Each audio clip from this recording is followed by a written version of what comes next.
probably never read about the Tulsa race riots in history books when you were in school, but it's definitely a story that's worth knowing about, especially considering the riots that are currently taking place in Baltimore. The Tulsa race riots occurred in 1921, and it was basically a war by the KKK against a very successful and prosperous black community referred to as Black Wall Street.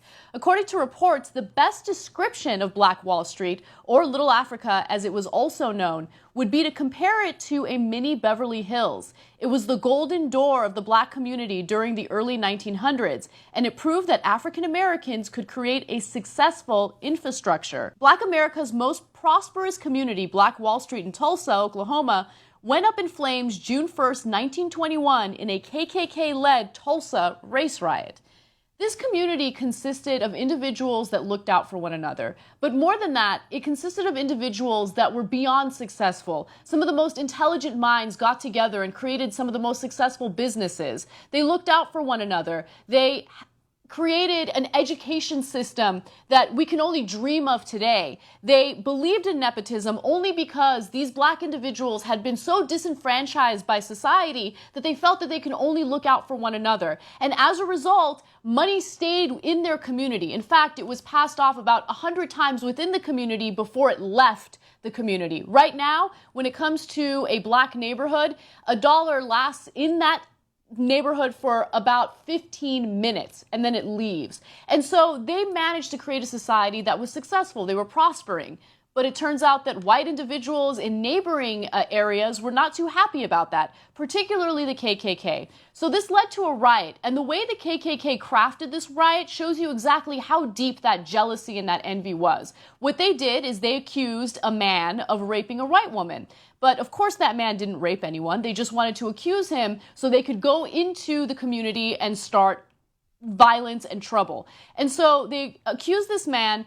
A number of KKK members go into the community, and as one black man is armed, ready to defend himself, he's confronted by a white individual who asks him what he's about to do with that gun. And he tells the white man, well, I'm going to do what I need to do if I need to defend myself.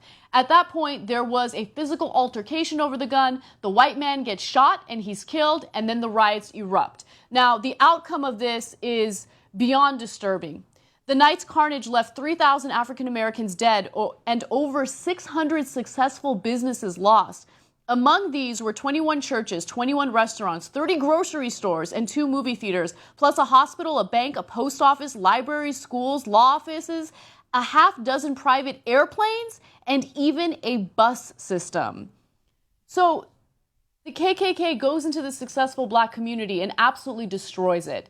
And so when we talk about violence in the United States and when we talk about things like white privilege or institutional racism, this is why it's incredibly important to take these issues seriously. Because when you look at the black community and you wonder why it is that they're angry, why it is that they're rioting, why it is that they're fighting back against things like police brutality and institutional racism, you have to look at the historical context of this country. You have to consider the fact that there was no restitution in this case. These people, 3,000 people, lost their lives. Their businesses were lost. What they had built was completely demolished. And you fast forward to today and you look at statistics and you realize, yeah, maybe things aren't quite as violent as the Tulsa race riots, but you have to consider the fact that African Americans are 4 times more likely to get arrested for marijuana. In fact, if you have a black-sounding name, you are 50% less likely to get hired for a job. When you look at our private prisons, or if you look at the school-to-prison pipeline, African Americans and Latinos are much more likely to be victims of that.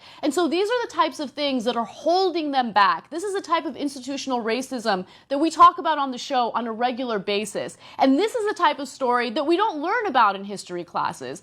And again, you look at something like this and you realize that if you just create an opportunity for people to prosper, they will prosper, regardless of their race, regardless of their background.